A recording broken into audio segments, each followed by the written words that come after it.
ఆంధ్రప్రదేశ్ ఎన్నికల సంఘానికి వైసీపీ లేఖ రాసింది. పులివెందుల ఒంటిమిట్ట బై ఎలక్షన్ వివరాలు ఇవ్వాలంటూ లెటర్లో పేర్కొంది వైసీపీ. 7 అంశాల వివరాలు ఇవ్వాలంటూ లేఖలో ప్రస్తావించింది వైసీపీ. వైఎస్ఆర్సీపీ ఎమ్మెల్సీ లేళ్ల అప్పిరెడ్డి ఈ లేఖను రాశారు. Polling webcasting, CC camera footage, booth ఏజెంట్ల వివరాలు ఇవ్వాలంటూ కూడా వైసీపీ అభ్యర్థించింది ఆ లేఖలో. Polling officer diary, form 12, form 32 details ఇవ్వాలంటూ కూడా లేఖలో ప్రస్తావించింది. మరి ముఖ్యంగా ఓటమిని తట్టుకోలేకే వైసీపీ ఇప్పుడు ఇటువంటి చర్యలకు దిగిందా? ఈ మాట ప్రస్తుతం తీవ్ర చర్చాంశంగా మారింది. అవునని అంటోంది తెలుగుదేశం పార్టీ. మరి ముఖ్యంగా ఇటు ఓటమిని జీర్ణించుకోలేకే ఇటువంటి చర్యలకు దిగిందంటూ కూడా టీడీపీ చెప్పుకొస్తోంది.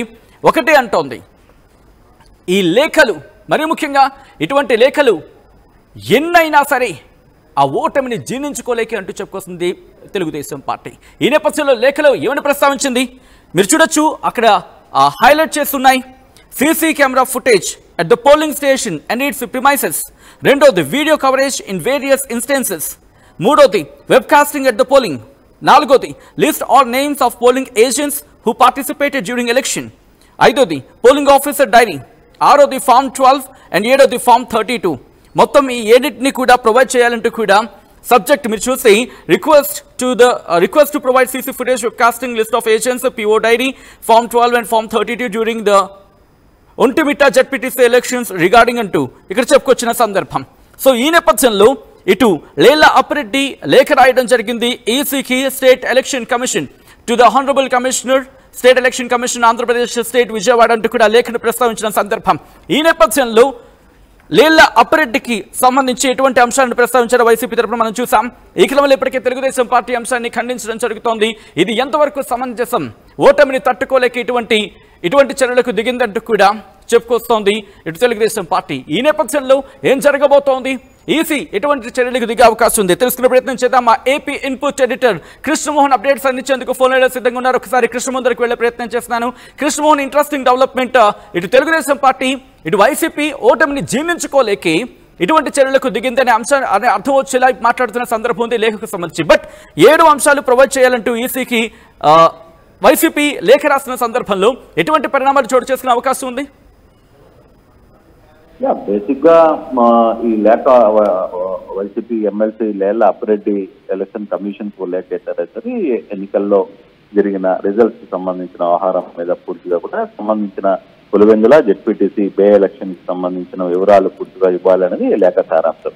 ఈ లేఖలో 7 అంశాలకు సంబంధించిన పూర్తి వివరాలు ఇవ్వాలనేది ఎమ్మెల్సీ లేళ్ల అప్పిరెడ్డి డిమాండ్ చేశారు. దీంట్లో ఒకటి పోలింగ్ వెబ్కాస్టింగ్, తర్వాత రెండవది సీసీ కెమెరా ఫుటేజ్, తర్వాత వీడియో రికార్డ్, తర్వాత బూతుల ఏజెంట్లు వాళ్ళ వివరాలు, అలాగే polling officer diary, form 12, form 32 వివరాలు పూర్తిగా కూడా వైకాపా నేత ఎమ్మెల్సీ లేళ్ల అప్పిరెడ్డి అయితే క్లియర్ గా ఎన్నికల కమిషనర్ కు లేఖ. అయితే వ్యవహారం ఓటింగ్ జరిగింది, తర్వాత రిజల్ట్స్ కూడా అయిపోయిన తర్వాత కూడా ఈ వ్యవహారం మీద వైకాపా అయితే ఇంకా వదిలిపెట్టే ప్రసక్తిలో కనపడుతూ లేదు. ఈ వ్యవహారం మీద గట్టిగానే వాళ్ళ సైడ్ నుంచి తమ పోరాటం, అంటే బేసిక్ గా ఎవరైనా సరే ఓడిపోయిన తర్వాత దానికి సంబంధించిన వివరాలని తెలుసుకునేందుకు వాళ్ళ ప్రయత్నాలు చేస్తుంటారు. ఇది కామన్ గా ఎక్కడైనా సహజంగా జరిగే ప్రక్రియ. ఆ ప్రక్రియలో భాగంగానే ఈ 2 అసలు ప్రక్రియ ఏ విధంగా జరిగింది, అందులో ప్రధానంగా 683 ఓట్లు మాత్రమే వైసీపీకి రావడం పట్ల వైసీపీ ఈ వ్యవహారం మీద కొంత సీరియస్ గా పోతున్నట్టుగానే అర్థమవుతున్న పరిస్థితి కనబడుతుంది. బట్ ఎలక్షన్ కమిషన్ దీనికంటే ముందు కూడా ఎలక్షన్ కమిషన్ కి వాళ్ళు పలుసార్లు కంప్లైంట్ చేసిన పరిస్థితి ఉంది. ఎలక్షన్ కమిషన్ ముందు ధర్నాలు కూడా చేశారు ఆ పార్టీ నాయకులు. అయితే ఇప్పుడు ఈ వ్యవహారం మీద ఎన్నికల కమిషన్ ఏ విధంగా స్పందిస్తుంది అనేది వేచి చూడాల్సిన పరిస్థితి అయితే ఒకటి ఉంది.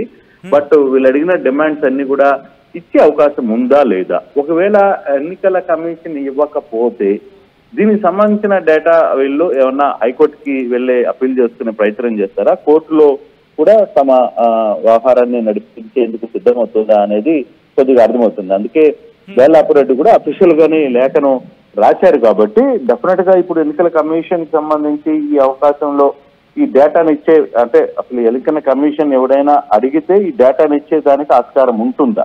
అంటే ఇప్పుడు వరుసగా ఒక చర్చ అయితే జరుగుతోంది. రాహుల్ గాంధీ వ్యవహరిస్తున్న తీరు, లేకు దాని మీదనే ఈసీ కూడా ఢిల్లీలో ప్రెస్ మీట్ పెడుతోంది.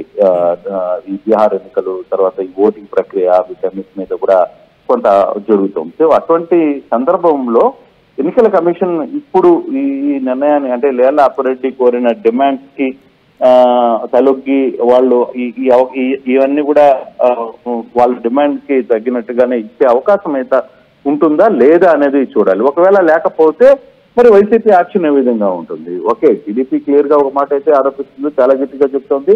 వైసీపీ ఓడిపోయిన తర్వాత అది జీర్ణించుకోలేక, అందులో పులివెందుల్లో ఓటమిని జీర్ణించుకోలేక పెద్ద ఎత్తున ఇటువంటి కార్యక్రమాలు వైసీపీ చేస్తుందని చెప్పి ఆరోపించిన ఓకే, వాళ్ళ సైడ్ చూసుకుంటే వాళ్ళకి రైట్ ఉంది, వీళ్ళ సైడ్ చూసుకున్నా వీళ్ళు ఇప్పుడు ఎన్నికల కమిషన్ ఏ విధంగా రియాక్ట్ అవుతుందో చూడాల్సిన పరిస్థితి ఉంది. అటువంటి అంటే ఇన్ని అంశాలని వెబ్ కాస్టింగ్ కావచ్చు, లేకపోతే అక్కడ జరిగిన రికార్డింగ్ అవన్నీ కూడా బహుశా ఎక్కడ ఇచ్చిన అవకాశాలు అయితే కనపడలేదు. బట్ మన దగ్గర అటువంటి సిచ్యువేషన్ ఉందా లేదా అనేది కూడా చూడాలి. గతంలో ఎక్కడైనా జరిగిందా లేదా అనేది కొంత ఆలోచించాల్సిన పరిస్థితి. బట్ ఇది ఇవ్వకపోతే దీన్ని బేస్ చేసుకుని మాకు ఇప్పుడు వరకు కూడా సమాధానం రాలేదు కాబట్టి హైకోర్టు కూడా వెళ్లే అవకాశాలు అయితే చాలా స్పష్టంగా కనపడుతున్నాయి. సత్యం రైట్. అంటే మీరు అన్నట్టుగా ఇది కొన్ని అంశాలకు సంబంధించి, ఎందుకంటే మీరు అన్నట్టుగా ఇక్కడ ఓట్ చోరీ అంశం ఇప్పుడు దేశవ్యాప్తంగా తీవ్ర చర్చాంశంగా మారిన క్రమంలో ప్రస్తుతం ఈ అంశానికి సంబంధించి ఈసీ వెంటనే పరిశీలించే అవకాశం ఉందా, లేకపోతే కాస్త సమయం తీసుకొని లేఖకు బదిలించే అవకాశం కనిపిస్తూ ఉందా?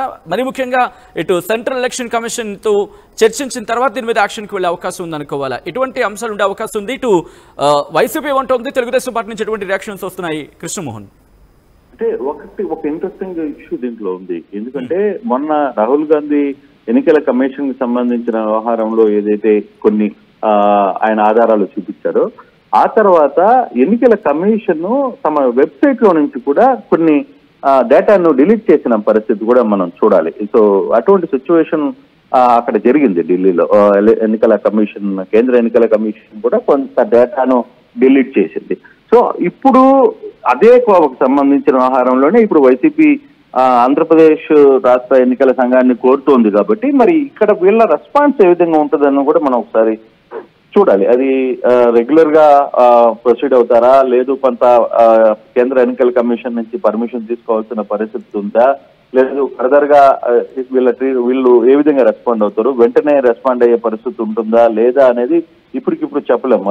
అది లేఖ కూడా ఇందాకనే రాశారు కాబట్టి దానికి సంబంధించిన వ్యవహారంలో ఎన్నికల కమిషన్ రెస్పాన్స్ ఏ విధంగా ఉంటుంది, దాని తదుపరి వైసీపీ నేతలు కావచ్చు లేకపోతే లేళ్ల అప్పారెడ్డి ఈ డిమాండ్ చేస్తారు కాబట్టి ఆయన దానికి సంబంధించిన డేటాని తద్వారా ఆయన ఏ విధంగా ముందుకు వెళ్తారనేది కూడా చూడాల్సిన పరిస్థితి ఉంటుంది. బట్ ఇప్పుడు అయితే చెప్పలేము సత్యన్న, ఎన్నికల కమిషన్ ఏ విధంగా రెస్పాండ్ అవుతుంది, వాళ్ళు ఇచ్చిన ఓటర్ల లిస్టు కావచ్చు, ఇవన్నీ అంటే 7 అంశాలు గురించి ఏదైనా వెబ్ కాస్టింగ్ అడిగారు, తర్వాత ఫామ్ 12 అడిగారు, ఫామ్ 13 అడిగారు, ఫుటేజ్ అడుగుతున్నారు.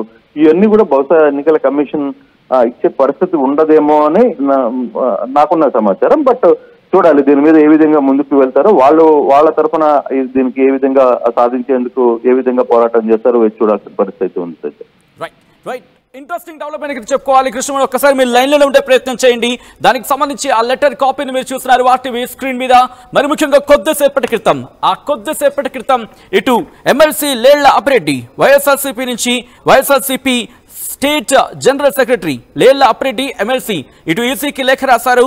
దాంట్లో చెప్పుకొచ్చారు సబ్జెక్ట్ అనే విషయానికి వచ్చినప్పుడు request to provide CC footage, webcasting, list of agents, PO diary, Form 12 and Form 32 during Untimita ZPTC elections regarding and Cheptuni. Respected Madam, the undersigned respectfully submits the following representation regarding ZPTC election conducted in Untimita. As you may be aware that the undersigned approached the Honorable High Court and your authority about irregularities occurred during Untimita ZPTC by-elections.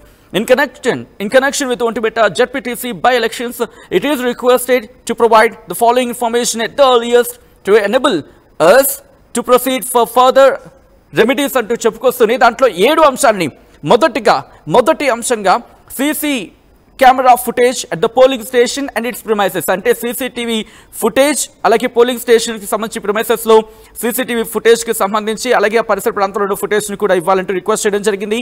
Video coverage in various instances అంటూ కూడా రెండో అంశంగా, మూడోది అంటే video coverage అంటే వివిధ సంఘటనలు జరిగిన వీడియో ఫుటేజ్ కావాలని, అలాగే పోలింగ్ సంబంధించి వెబ్ కాస్టింగ్ సంబంధించిన డీటెయిల్స్ కావాలని, దాంతోపాటు list or names of polling agents who participated during elections లో పాల్గొన్న పోలింగ్ ఏజెంట్స్ పేర్లను ఆ లిస్ట్ ని ఇవ్వాలంటూ, ఆ తర్వాత అంశంగా అలాగే పోలింగ్ ఆఫీసర్ డైరీ ఇవ్వాలంటూ, అలాగే ఫామ్ 12 ఫామ్ 32కు సంబంధించి వివరాలు ఇవ్వాలంటూ కూడా ఈ లేఖలో పేర్కొనడం జరిగింది. అయితే ఈ లేఖకు సంబంధించి ఎప్పుడైతే బయటకు వచ్చిందో ఇటు తెలుగుదేశం పార్టీ ఇన్ఫాక్ట్ ఖండిస్తున్న పరిస్థితి, అంటే ఇటు ఓటమిని జీర్ణించుకోలేక ఇటువంటి అంశాలను తెర మీద తీసుకొస్తోంది. మరి మీరు గతంలో గెలిచిన సందర్భంలో కావచ్చు, లేకపోతే గతంలో ఓటమిని ఎదుర్కొన్న సందర్భంలో కావచ్చు, ఎందుకు ఈ అంశాన్ని అంతగా తెర మీదకు తీసుకురాలేదు అనే అంశం ఇక్కడ తెర మీద తీసుకురావడం జరుగుతుంది. మరి ఇప్పుడు ఎలక్షన్ కమిషన్ ఎటువంటి చర్యలకు ఉపక్రమించడం జరుగుతుంది, ఇన్ఫాక్ట్ ఎలక్షన్ కమిషన్ ఎటువంటి రిప్లై ఇస్తుంది, లేకపోతే ఒకవేళ ఎలక్షన్ కమిషన్ నుంచి రిప్లై కనుక రాకపోతే వైసీపీ ఏం చేయబోతోంది, తెలుగుదేశం పార్టీ దీని మీద ఎటువంటి రియాక్షన్స్ ని వెళ్ళబోచిపోతుంది అనేది ఆసక్తికరంగా మారింది.